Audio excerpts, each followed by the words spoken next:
नमस्कार दोस्तों, महालक्ष्मी इंस्टीट्यूट के डिजिटल प्लेटफॉर्म पर आपका फिर से स्वागत है। एक लंबे अंतराल के बाद, ज्यादा लंबा नहीं है, बस 2 दिन के अंतराल के बाद हम फिर से आ गए।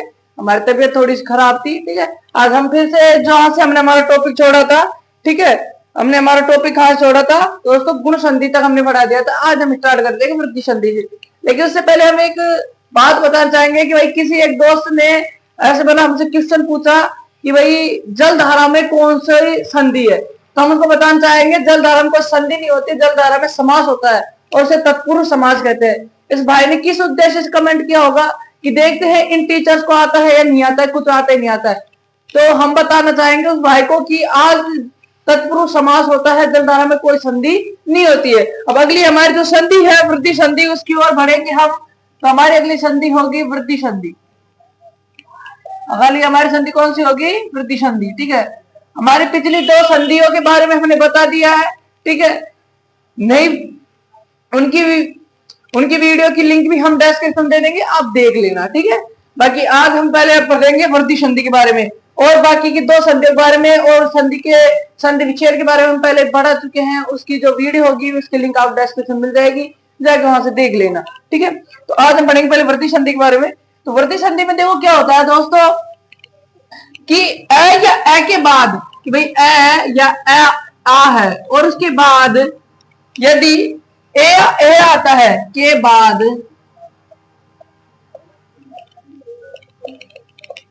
ए आता है तो ये ए बन जाएगा। क्या बन जाएगा?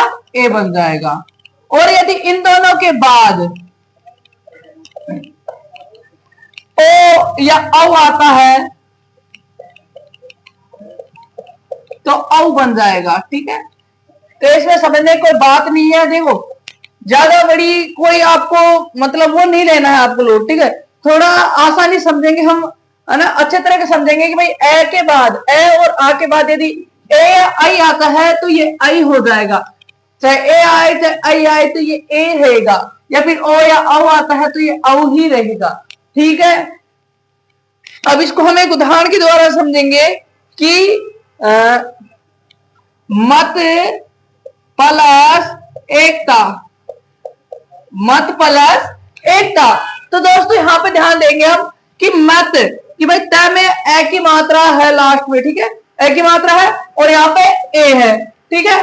तो हमने पहले हमारा जो रूल था वो रूल बता रहा है कि ए या आ के बाद यदि ए या आई आता है तो आई हो जाता है, ठीक है।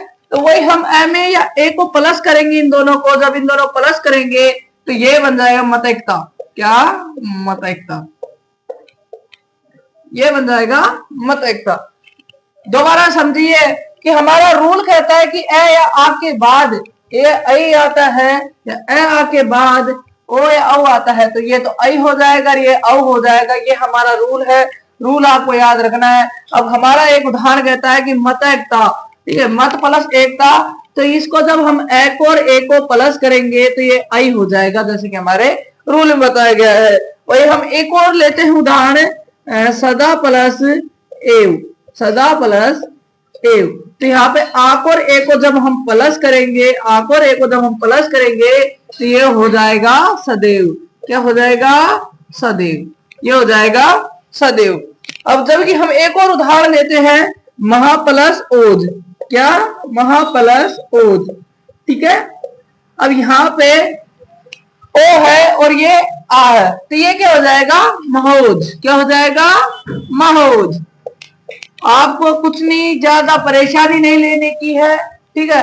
आपको सिंपल से इनके रूल्स याद रखने, रूल्स याद है तो आप अच्छी तरह से ही इनको मतलब कर सकते हो, आराम से संधि विच्छेद भी कर सकते हो और संधि बना भी सकते हो, ठीक है। मैंने पहले भी आपको बताया था कि संधि विच्छेद और संधि में फर्क होता है। संधि और संधि विच्छेद में फर्क होता है कि जहां पर 2 शब्द, मतलब सॉरी, एक शब्द पहले से ही नया बना हो और उसको अलग करके हम 2 नए शब्द बनाते हैं तो उसे संधि विच्छेद कहा जाता है। और वहीं 2 शब्दों को जोड़कर एक नया शब्द बनाया जाए उसे संधि कहते हैं। तो ये तो हो गया हमारा संधि विच्छेद, ये हो गई हमारी संधि। ये बात समझने की है। हाँ, तो हम आशा करते हैं कि वृद्धि संधि समझ में आ गई होगी। नहीं समझ में आई है एक बार और देख लेना, ठीक है। अब आगे हम बढ़ते हैं, हमारी अगली संधि जो है यण संधि। देखो दोस्तों, ज्यादा कुछ इसमें भारी बात नहीं है, लेकिन आपको यह समझना है कि इनके जो नियम है, जो नियम लिखा दिए जाते हैं, यदि आप उनको ध्यान से पढ़ लोगे, कहीं पे नोट कर लोगे, तो आप अच्छी तरह समझ जाओगे। ठीक है, आप इनके एक बार नियमों को देख लीजिए, क्योंकि मुख्य बात होती है इनके नियमों की। यदि हम इनके नियमों को ध्यान से बढ़िया तरीके से पढ़ते हैं, ठीक है, तो हमारी ये तुरंत समझ में आ जाएगी। ठीक है, नियम समझिए आप, गणित में भी नियम चलते हैं और यहाँ पे भी नियम ही चलेंगे। अब हमारी अगली संधि आएगी यण संधि। कौन सी संधि आएगी दोस्तों? यण संधि।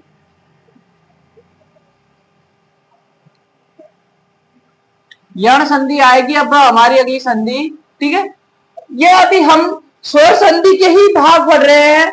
हमने आपको पिछली वीडियो में बताया था कि जो स्वर संधि होती है उसमें सिर्फ एक ही बात होती है, इसमें हम स्वर स्वर वर्णों के बारे में ही बातचीत करेंगे। इसमें स्वर वर्णों से ही नए शब्द बनेंगे, इसमें स्वर वर्णों से ही संधि विच्छेद होगा, इसमें हम सिर्फ स्वर वर्णों के बारे में ही बात करेंगे। तो अभी हमने इसके कितने मतलब दोस्तों तीन पढ़ लिए हैं। ठीक है, इसके 3 प्रकार हमने पढ़ लिए हैं, तीनों प्रकारों के नियम भी हमने चित्रित जान लिए हैं। 2 प्रकारों के तो नियम हमने पिछली वीडियो में देखे थे, और वहीं पिछली वीडियो हमने संधि विच्छेद और संधि के बारे में बात की थी। तो वो वीडियो की लिंक आपको हमारी डिस्क्रिप्शन मिल जाएगी, या फिर आप एक बार चैनल विजिट करके भी देख लेना, वहां पे मिल जाएगी आपको।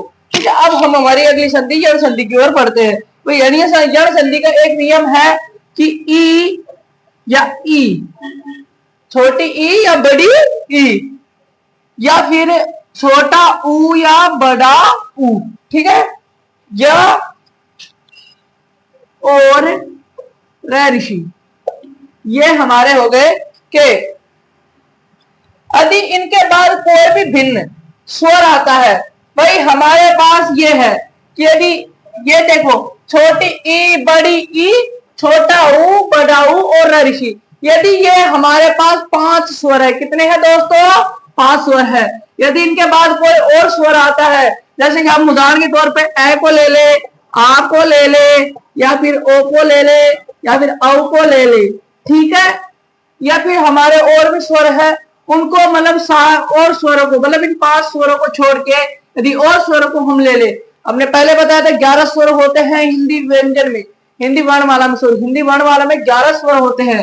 ठीक है, अगर कि हमारे 5 इसमें रह गए तो हमारे बच्चे कितने? 6। यदि इनके बाद कोई 6 स्वर आते हैं, तो यहाँ पे क्या होगा कि दोस्तों, जो ये ई है, ये छोटी ई और ये बड़ी ई है, इसका तो हो जाएगा ये, क्या हो जाएगा ये, और ये जो छोटा ऊ और बड़ा ऊ है, इसका हो जाएगा दोस्तों वह।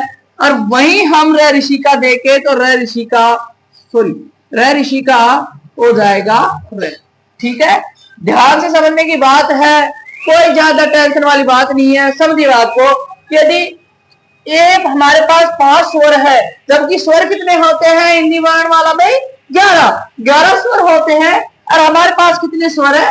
5। ठीक है, अगर ये 5 स्वरों के अलावा कोई भी 6 स्वर शब्द के बाद हमें मिलते हैं, इनके बाद मिलते हैं, तो ये नियम हमारे पास काम करेगा कि बड़ी ई और छोटी ई, सॉरी छोटी ई और बड़ी का तो ये हो जाएगा, छोटा ऊ बड़ा ऊ का वह हो जाएगा, र ऋषि का र हो जाएगा। इसे अब हमें एक छोटे से उदाहरण के द्वारा समझ लेते हैं दोस्तों।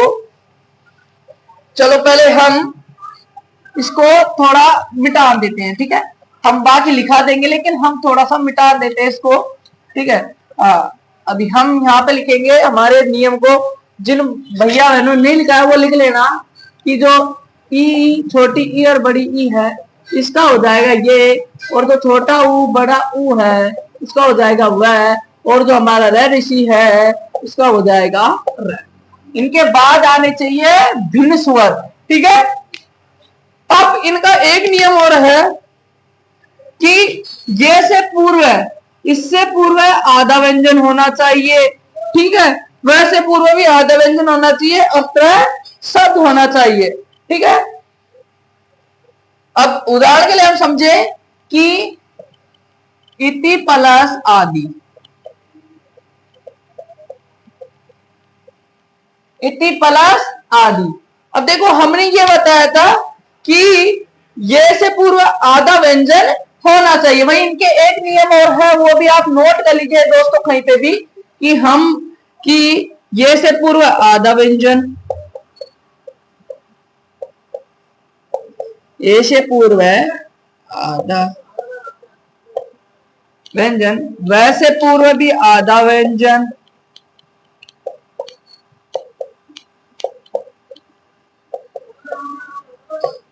ठीक है। और त्रय शब्द,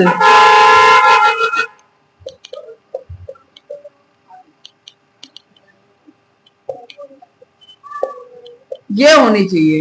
यदि देखो इति प्लस आदि, अब यहां पे हम देखेंगे कि ये कौन सी है, बड़ी ई की मात्रा। कौन सी मात्रा है दोस्तों, बड़ी ई की मात्रा है।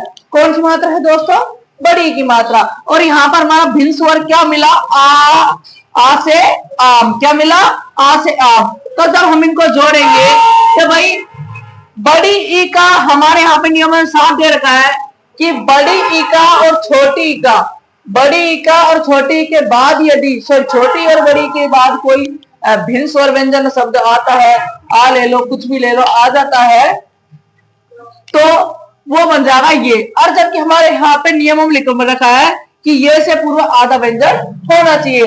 जब हम इसका संधि करेंगे, संधि विच्छेद का संधि बनाएंगे, तो ये तो ये तय क्या हो जाएगा, आधा हो जाएगा। क्या होगा दोस्तों, आधा, क्योंकि यहाँ पे साफ लिख रखा है कि ये से पूर्व आधा व्यंजन होना चाहिए। और यहाँ पे लिख रखा है ई का ये हो जाएगा। जब ई का ये होगा तो आधा तय तो आधा बनेगा, क्योंकि हमारे नियमों के अनुसार है। तो ये हो जाएगा इत्यादि। क्या हो जाएगा दोस्तों, इत्यादि। क्या हो जाएगा दोस्तों, इत्यादि। अब एक और शब्द को पढ़ते हैं कि अनु प्लस आइए, छोटा ऊ है, ए है, इनको जोड़ेंगे तो वह बनेगा, तो यह बनेगा अनवे। क्या बनेगा, क्या बनेगा, अनवे। ठीक है। वैसे आपने एक शब्द पढ़ा होगा स्वागत, दोस्तों एक शब्द पढ़ा होगा स्वागत। हाँ, हालांकि हम कहीं भी जाएंगे तो नॉर्मली शब्द होता है। यदि हम शादियों में चल जाए, कहीं किसी दोस्त मित्र से मिलने चल जाए, तो वहां पे एक नॉर्मली शब्द होता है स्वागत, कि हमारा स्वागत किया जा रहा है। लेकिन आपने कभी ध्यान दिया है कि ये स्वागत शब्द का संधि विच्छेद कैसे होगा, या फिर इसमें कौन सी संधि आएगी? आगे से ध्यान रखना दोस्तों, इसमें संधि होगी यण संधि। कौन सी संधि होगी दोस्तों, यण संधि। यदि आपसे कभी कोई पूछ ले कि भाई यह स्वागत तो हमारे दिल्ली के नॉर्मल शब्दों में है, भाई हम दिल्ली के नॉर्मल शब्द पढ़ते हैं, तो इनमें कौन सी संधि होगी, इसमें यह संधि होगी। अब हम इसका संधि विच्छेद करते हैं। भाई संधि विच्छेद कैसे होगा, देखो सीधी बात है कि इसका संधि विच्छेद होगा सु प्लस आगत। क्या होगा, सु प्लस आगत। अब ये सु प्लस आगत कैसे होगा वो हम समझने की कोशिश करते हैं। कोशिश क्या करते हैं, मैं आपको समझाता हूं। देखिए सु प्लस आगत कैसे हुआ, हमारे पास है स्वागत। अगर हम नियमों की तरफ ध्यान दें तो जो स है उसके बाद व आ रहा है। क्या आ रहा है दोस्तों, व आ रहा है। ठीक है, फर्स्ट हमारा स के बाद क्या आ रहा है, व आ रहा है। वही हमारा स आधा व्यंजन हो गया। ठीक है, स आधा व्यंजन हो गया। अब आधा व्यंजन तब होगा ना कि भाई वह वकील कब आएगा, वह वकील कौन से स्वर वर्ण के बाद आएगा, वह वकील आएगा स्वर वर्ण स के बाद, सॉरी ऊ के बाद। यदि हमारा भाई वह वकील से पहले कोई भाई हमारा कोई ए अनार, आ आम है ना, ओ से ओकली, औ से औरत, जैसे स्वर वर्णों के पहले यदि ऊ आएगा, छोटा ऊ या बड़ा ऊ, तभी तो हमारा वह बनेगा। ठीक है, तो अभी हम इसका संधि करेंगे तो यह स हो जाएगा सु, है ना। क्या हो जाएगा, सु। अब ये वह तो हमारा आएगा नहीं। वह क्यों नहीं आएगा, क्योंकि वह तो हमने वही ऊ को जोड़ के ही तो वह बनाया है। ठीक है, तो सु प्लस आगत होगा। अब आगत कैसे होगा, आप बोलेंगे सर ए भी हो सकता है, आगत क्यों हुआ, ये भी अच्छी बात है, लेकिन आगत इसलिए होगा क्योंकि यहाँ पर वह वकील में आ से आम की मात्रा लग रही है। किसकी मात्रा लग रही है, आ से आम की मात्रा, ये आगत ही होगा, इसलिए बन जाएगा स्वागत। क्या हो जाएगा, स्वागत। ठीक है, समझ में आया होगा दोस्तों। लेकिन अब आप आज से ध्यान रखना कि जब भी आज कोई पूछ ले कि भाई स्वागत तो हमारा नॉर्मल वर्ड है, हम इसको डेली यूज कर रहे हैं, तो इसमें कौन संधि होनी चाहिए, तो इसमें यण संधि हो गई, तो इसका कोई संधि विच्छेद करा ले कि भाई ये स्वागत में ये स्वागत को बना कैसे, इसके शब्दों को अलग कीजिए, हमको समझाइए। तो समझाने की बात ये समझा देना कि यहाँ पर जो वह वकील है, वह वकील आया, वह वकील इसलिए आया कि भाई हमारा जो यण संधि का एक नियम कहता है कि यदि छोटा ऊ और बड़ा ऊ के बाद कोई अगर आम सॉरी अनार आम ओ क्ली ओ से औरत ये आते हैं तो हमारा वह वकील बनेगा। क्या बनेगा? वह वकील बनेगा। और उससे पहले अब कोई आज पूछे कि भाई हमें स को पूरा भी तो लिख सकते थे, पूरा भी लिख सकते, लेकिन हमने आधा क्यों लिखा? क्योंकि हमारा एक नियम यह भी कहता है कि वैसे पूर्व जो व्यंजन आएगा वो आधा आएगा। क्या आएगा? आधा आएगा। आप समझा दोगे किसी को भी, बहुत समझदार हो आप, ठीक है। अब हमारे अगला जो संधि है अयादी संधि, उसकी ओर बढ़ते हैं, ठीक है। बाकी आप नियमों को पढ़ते रहिए, करो, ठीक है। और इनके जो आप है ना उदाहरण, इनको देखा करो, समझा करो, ठीक है। बाकी हमारे रोजमर्रा की काम में आने वाले शब्दों में ही कुछ आप जब ढूंढोगे, विचार विमर्श करोगे, तो आपको सब कुछ मिल जाएगा, आपको सारी संधियां वहीं मिल जाएगी, ठीक है। बाकी आप देखा करो और करा करो। अब हमारी अगली संधि आएगी अयादी संधि। कौन सी संधि आएगी दोस्तों? अयादी संधि। तो हमारी अगली संधि पढ़ेंगे हम अयादी संधि।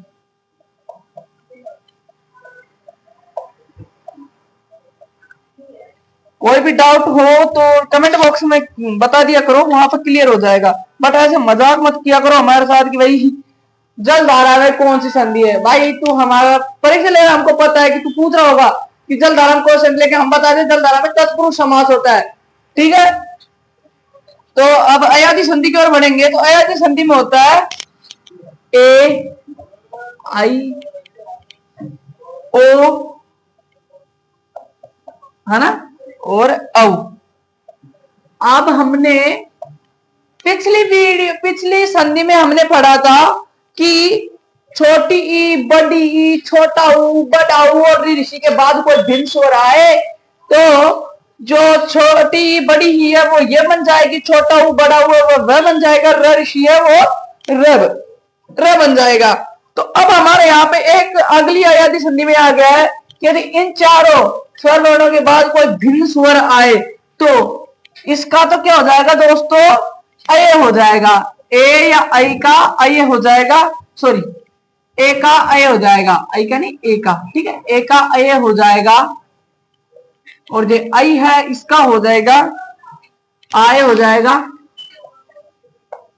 ओ का हो जाएगा दोस्तों औ, और औ का हो जाएगा आओ। बड़ी नॉर्मल सी बात है, थोड़ा दिमाग लगाना है, सब समझ में आएगा, ठीक है। थोड़ा दिमाग लगाना है, सब समझ में आएगा, ठीक है भाई। हमने पिछली संधि में पढ़ा, पिछली संधि में हमने वहां पे हमारे जो 5 लिए, 5 ले लिए हमने। हमारे कौन कौन से ले लिए? छोटी, बड़ी, छोटा ऊ, बड़ा ऊ और ऋषि, ठीक है। समझने की बात थी। अब हमारे यहाँ पर हमारे 4 ले लिए कि भाई यदि ए आई ओ औ इनके बाद कोई भिन्न स्वर, अब हमारा भिन्न स्वर क्या बचा? अशनार, आसियाम, छोटी सी इमली, बड़ी से ईख, छोटा ऊ से उल्लू, बड़ी ऊ से ऊन, री से ऋषि। मतलब और भी है आगे, तो अंग से अनार, सॉरी अंग से अंगूर, ठीक है। ये आगे हमारे और भी है, ठीक है। इनके बाद वो स्वर आ जाते हैं, स्वर वर्ण आ जाते हैं। तो ए का आई, आई का आए, ओ का औ का औ हो जाता है, ठीक है। अब इसको हम पढ़ेंगे एक उदाहरण के द्वारा। नयन, नयन का संधि विच्छेद होगा ने प्लस अन। अब ये संधि विच्छेद हुआ कैसे, हमारा ये आया कैसे, वो सब हम अब हम समझने की बात करते हैं, ठीक है। कि हमारा ये नयन जो है वो उसका संधि विच्छेद ने प्लस अन ही क्यों हुआ, ठीक है। हम इसको अब यहाँ से थोड़ा विस्तार से समझेंगे, समझने की बात है। भाई देखो हमारे यहाँ पे था कि जो ए है उसके बाद जो भी भिन्न स्वर आएगा वो आई बनेगा। क्या बनेगा? आई बनेगा, ठीक है। जो हमारा ए है उसके बाद जो भिन्न स्वर आएगा वो आई बनेगा।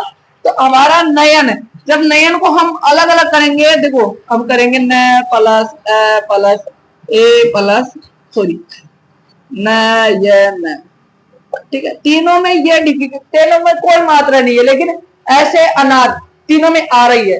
भाई जहां पे हमारी कोई भी मात्रा नहीं होती वहां पे ऐसे अनार होती है, ठीक है। तो यहाँ पे तीनों में ऐसे अनार रही है, नयन नयन, ठीक है। तो आई बन रहा है, ठीक है। न के बाद आई आ रहा है, तो न के बाद आई आ रहा है, तो हमारे यहाँ सिंपली से समझना होगा हमको कि न से पहले न पे हमारी सीधी एक ही मात्रा होगी। किसकी मात्रा होगी दोस्तों? एक ही मात्रा, तभी तो हमारा नयन बना है। तो इसलिए हमने यहाँ पे ने प्लस अन कर दिया। तो इसमें कोई ज्यादा लोड लेने की बात नहीं है, ज्यादा आपको प्रेशर नहीं लेना है, आराम से समझना है कि भाई नयन है तो ने प्लस अन, ठीक है। अब हमारा अगला एक उदाहरण होगा नाविक, ठीक है। नाविक, चलो अब आप इस नाविक को हम आपको 2 मिनट देते हैं। 2 मिनट के अंदर अंदर आप इस नाविक को कमेंट सेक्शन में जो आपके नाविक है इसका संधि विच्छेद करके बताइए। 2 मिनट बाद में हम बताएंगे आपको नाविक का। तो अभी आप जल्दी जल्दी बताइए कि ये नाविक का संधि विच्छेद क्या होगा, तो हम बताएंगे आपको फिर। चलो बताइए आप जल्दी जल्दी।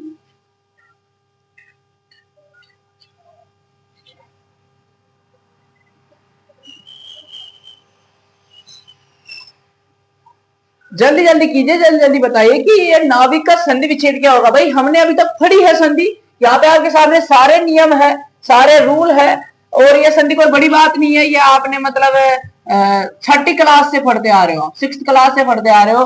तो अभी तो आप 12th पास करके भी निकल गए होंगे, कोई बच्चे जो देख रहे होंगे वीडियो, ठीक है। कोई 10th क्लास का होगा, कोई 8th क्लास का होगा, कोई किसी भी क्लास का हो सकता है, भाई हम कह नहीं सकते। लेकिन आप हम अभी हमने आपको नियम समझाए, अच्छी तरह समझाए। तो हमें अभी नाविक का संधि विच्छेद बताओ, ठीक है। नाविक का संधि विच्छेद बताओ, ठीक है। नाविक का संधि विच्छेद बताओ।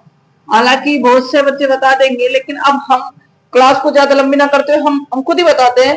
ये देखो नाविक का होगा, नाविक का कैसे होगा? नाविक का होगा 9 प्लस 1, क्या होगा? 9 प्लस 1। अब ये 9 प्लस 1 कैसे आया? देखो हमारा जब इन शब्दों को अलग करेंगे, न प्लस आ प्लस व प्लस छोटी की मात्रा प्लस के, ये हम, ठीक है। तो अब यहाँ पे हमारा देखिए न के बाद क्या आ रहा है दोस्तों? आओ। क्या आ रहा है दोस्तों? आओ। और आओ कब आता है? जब ओ लगता है। क्या लगता है? ओ लगता है। जब हमने नाविक को अलग अलग किया तो हमारा शब्द निकला आओ। और आओ कब आता है? जब हम औ की मात्रा लगाएंगे। तो औ की मात्रा, अब जब आ और प्लस आ प्लस व को करेंगे तो ये बन जाएगा आओ, और औ करेंगे तो न पर 9 प्लस 1, ये ई कैसे कैसे रहेगा? और ये हमारा 9 हो जाएगा। तो ये हो जाएगा हमारा नाविक का संधि विच्छेद। मुझे पता था बहुत से दोस्त हमारे इंटेलिजेंट होंगे जिन्होंने कर दिया होगा कमेंट सेक्शन में, कोई दिक्कत नहीं है। हम आगे हमारी संधि जो है उसके ऊपर विचार विमर्श करेंगे। तो हमारी आप तक स्वर संधि सारी समाप्त हो चुकी है, ठीक है। अब आपको समझ आ गया होगा। कोई भी डाउट हो तो आप कमेंट सेक्शन में पूछ सकते हो। हम आपके डाउट को क्लियर करने की पूरी कोशिश करेंगे। कोशिश क्या करेंगे? पूरा बताएंगे आपको, अच्छी तरह समझाएंगे। लेकिन ऐसे उल्टे सुल्टे सवाल हमसे मत करना कि आप समास का आके, संज्ञा का आके, विशेषण का आके, सर्वनाम का आके सवाल हमसे पूछ रहे हो, ठीक है। बाकी हम आपके हर एक सवाल का जवाब देंगे, ठीक है। हम आप हमसे कमेंट सेक्शन में पूछिए। अब अगली हमारी संधि आती है संधि नंबर 2। संधि नंबर 2 कौन सी है? व्यंजन संधि।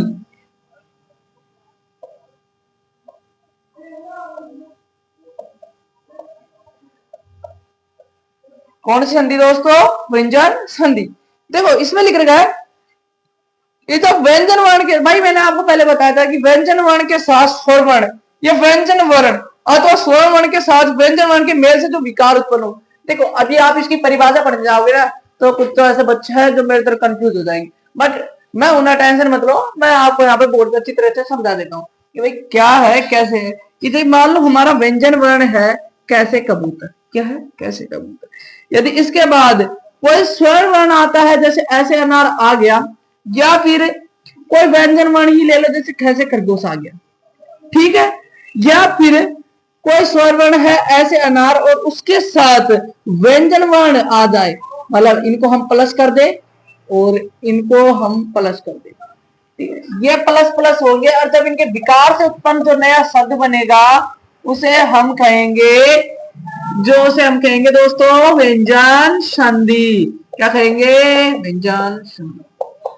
समझने की बात है कि देखो क प्लस ए प्लस, देखो यदि व्यंजन वर्ण के बाद स्वर वर्ण या व्यंजन वर्ण, या फिर स्वर वर्ण के बाद कोई व्यंजन वर्ण आ जाए और उसके विकार से जो शब्द उत्पन्न होगा उसे व्यंजन संधि कहा जाएगा। हमने आपको अच्छी तरह से यहाँ समझाया है कि भाई क के बाद याली हमारा जो व्यंजन वर्ण स्वर्ण वर्ण होगा वो ऐसे नार समझते हैं, और जो हमारा व्यंजन वर्ण है वो खच खरगोश समझते हैं, और ऐसे नार बाद हमारा व्यंजन वर्ण कैसे कबूतर समझते हैं। जो इनके विकार से शब्द बनेगा उसे हम व्यंजन संधि कहेंगे। चलो अब इसका उदाहरण देखते हैं, जैसे दिक प्लस अंबर। दिक प्लस अंबर, तो ये क्या बनेगा? भाई हमने आपको बताया था, देखो ये उदाहरण है कि भाई हमारा जो व्यंजन वर्ण है कैसे कबूतर आ गया, भाई हमारा व्यंजन वर्ण कैसे कबूतर आ गया, और उसके बाद हमारा स्वर वर्ण आ गया ऐसे ना, ठीक है। तो अब इनको हम जोड़ेंगे तो इनके जोड़ने से जो नया शब्द बनेगा उसे कहा जाएगा क्या कहा जाएगा? व्यंजन संधि। तो ये बनेगा हमारा दिगंबर। अब आपकी ये भी समझ नहीं आएगा कि भाई ये दिगंबर बना कैसे, ये कै को जोड़ने के बाद ग कैसे बना, ठीक है। तो इसके नियम है, चलो आपको ज्यादा कंफ्यूज नहीं होना है, ठीक है। अब हमने एक उदाहरण ऐसे समझाया ताकि पहले हम इसके जो रूल्स है नियम से उनको रीड करते हैं, उनको रीड करेंगे तभी ही हमारे ये समझ आएगा भाई ये दिक प्लस अंबर दिगंबर बना कैसे। तो जो हमारे रूल्स है वो रीड करते हैं इनके, बाकी आपको इनको कहीं लिख लेना है, नोट कर लेना है भाई, आगे तक काम आते हैं, ठीक है। आगे तक काम आएंगे आपके भाइयों, ठीक है। हाँ, तो अब हमारी जो देखो व्यंजन संधि है, इसको बनाने के कितने नियम होते हैं? कुल होते हैं 13 नियम। जो हमारी व्यंजन संधि होती है उसको बनाने के कितने नियम होते हैं दोस्तों? कुल 13 नियम। अब जब पहला नियम है कि जब किसी वर्ग के पहले वर्ग क च ट तो पर का मिलान किसी वर्ग के तीसरे चौथे से या र ल व स से हो, या किसी स्वर के साथ हो, तो क को क, च को ज, ट को ड, त को ड प और प को प में बदल दिया जाता है। भाई देखो भाई जब कोई वर्ग है, ठीक है, हमारा कोई वर्ग है, ठीक है, और उसका पहला वर्ण, ठीक है, पहला वर्ण क्या हो भाई? हमारा कोई भी शब्द है, ठीक है, और उसका पहला हमारा कोई वर्ग है, उसका पहला शब्द है क च ट और तू, ठीक है। ये हमारे 4 शब्द हैं।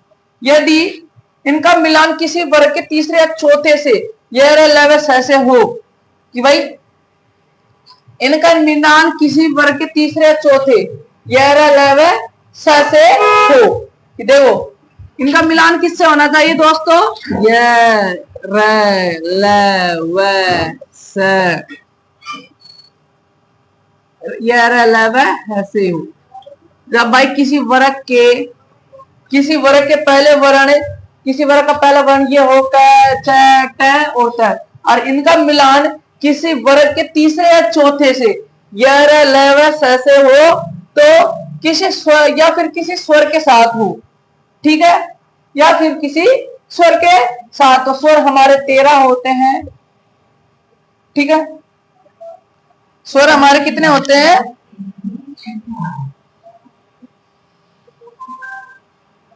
स्वर हमारे 11 होते हैं, सॉरी, ठीक है, 11 स्वर। एक बार कंफ्यूज था तो मैंने देख लिया, ठीक है, 11 स्वर होते हैं हमारे, ठीक है। अब हमारा जो यहाँ है, हाँ, अब यहाँ पे ध्यान दीजिए, जो क च ट त ये आ जाते हैं, या फिर इनका मिलान किसी वर्ग के या फिर 11 स्वर में किसी से हो जाता है। तो जो क है, जो ये हमारा क है, ये चलो हम अभी इसको साइड में रख देते हैं, इसको अलग बॉक्स बंद करेंगे, ठीक है। ये हमारा जो क है, वो जो क है वो किस में बदलेगा दोस्तों? वो क तो बदल जाएगा ग में, किसमें? ग में, और च बदल जाएगा ज में, और ट बदल जाएगा हमारा ड में, और त बदल जाएगा हमारा द में, ठीक है। मतलब सीधा से सिंपल है कि भाई अगर हमारा देखो ज्यादा परेशान लेने की बात नहीं है, ठीक है। कि जब हमारे इसमें 13 नियम है हमारे व्यंजन संधि के, हमारा पहला नियम थोड़ा डिफिकल्ट लग रहा है लोगों को, लेकिन अब ये समझने की बात नहीं है, ज्यादा डिफिकल्ट भी नहीं है, ठीक है। हमारा जो डिफिकल्ट भी नहीं है, तो क च ट त ये हमारे पास 4 व्यंजन वर्ण है। हमारे पास कितने व्यंजन वर्ण है दोस्तों? 4 व्यंजन वर्ण, ठीक है। यदि इनका मिलान इन शब्दों से ऐसे हो जाता है या फिर 11 स्वरों से हो जाता है, तो ये किस में परिवर्तन होंगे? जो इनकी लैंड है ना, लैंड भाई, कैसे कबूतर की लाइन देखें हम, कैसे कबूतर, कैसे खरगोश, कैसे गाय, कैसे घड़ी, आने से खाली, ठीक है। जैसे चम्मच, जैसे ताता, जैसे जहाज, जैसे जल्ले, जैसे जहाज, जैसे डंडा, आने से खाली। तो इनका जो परिवर्तन होगा इनकी ही लाइन के तीसरे शब्द से हो जाएगा। तो जब कैसे कबूतर की तीसरी लाइन शब्द का लाइन का तीसरा शब्द कौन सा होगा? कैसे गाय। जैसे चम्मच को हो जाएगा जैसे जहाज, तैसे टमाटर को हो जाएगा जैसे डलिया, और तैसे तराजू को हो जाएगा जैसे दबा। समझ में आ गया होगा दोस्तों, कोई ज्यादा डिफिकल्ट बात की नहीं है, समझने की बात है कि हमारे पास ये 4 शब्द है और इनका मिला, इनके देखो हमारे पास ये 4 शब्द है, ठीक है। हमारे पास एक प्लस है, और प्लस से पहले यदि हमारे पास क च ट या त आ जाता है, ठीक है, और प्लस के बाद आता है हमारे पास य र ल व और है, या फिर 11 स्वर ये आ जाएंगे, तो ये सब परिवर्तन किस में हो जाएंगे? इनके जो वर्ण, इसकी जो लाइन का तीसरा वर्ण होगा उससे में परिवर्तन हो जाएंगे। जैसे कि अभी हमने एक उदाहरण पढ़ा था, दिक प्लस अंबर।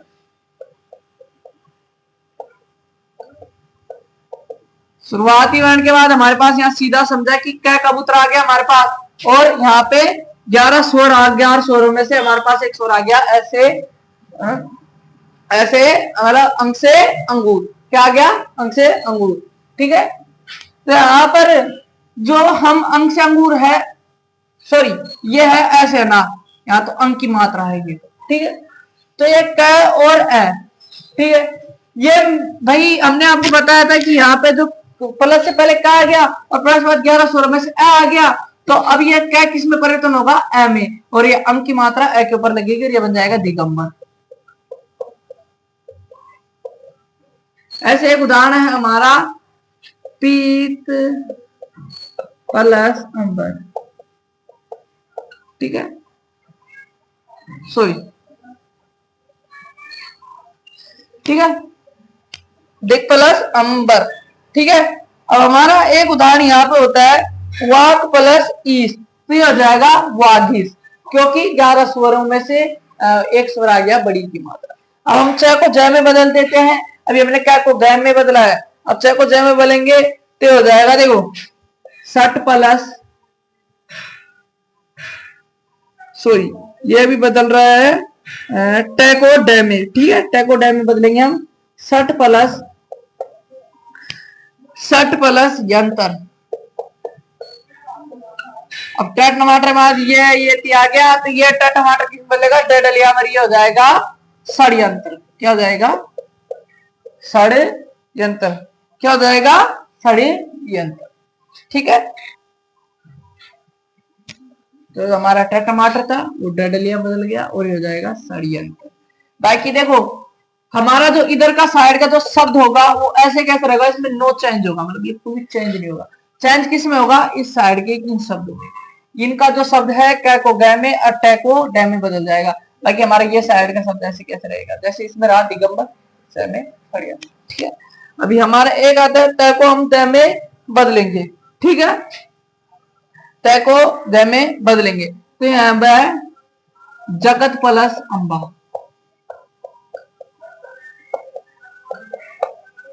आ गया, ठीक है। तब हम ड में बदल देंगे जगत, है ना, और ए को इसमें जोड़ के जगदम्बा कर देंगे। इनका हमारा एक और है नियम जो हमको इसमें लिखा नहीं गया था, लेकिन हम बता देते हैं, ठीक है। पै को बै में बदला जा सकता है, ठीक है भाई, पै को भी बै में बदले जाएगा, ठीक है, क्योंकि ये तो बाद में आएगा ना, ठीक है। तो टमाटर मतलब तराजू तक हमने ले लिया था, तो यहाँ पे आ जाएगा पै पतंग, और इसके बाद में पै पतंग बदल जाएगा ब बकरी, इसमें ब बकरी, ये हमने लेना भूल गए लेकिन ये इसमें आएगा। इसका एक उदाहरण है हमारे पास अप प्लस द, ठीक है, अप प्लस द, तो ये बन जाएगा अबद। क्या? अबद। तो दोस्तों आज की क्लास को यहीं पे एंड करते हैं, ठीक है। और अभी हम इसके अगले पार्ट में, जो इसके मतलब अगले भाग में जो हमने इसके जो बाकी के 12 नियम है उनको रीड करेंगे। अभी के लिए हमने सिर्फ 13 एक नियम रीड किया है, अभी हम 12 नियम को रीड करेंगे। वीडियो पसंद आए तो एक लाइक कमेंट शेयर करना, और हमारे जो यूट्यूब चैनल है उसको सब्सक्राइब जरूर करना। मिलते हैं नेक्स्ट पार्ट के साथ।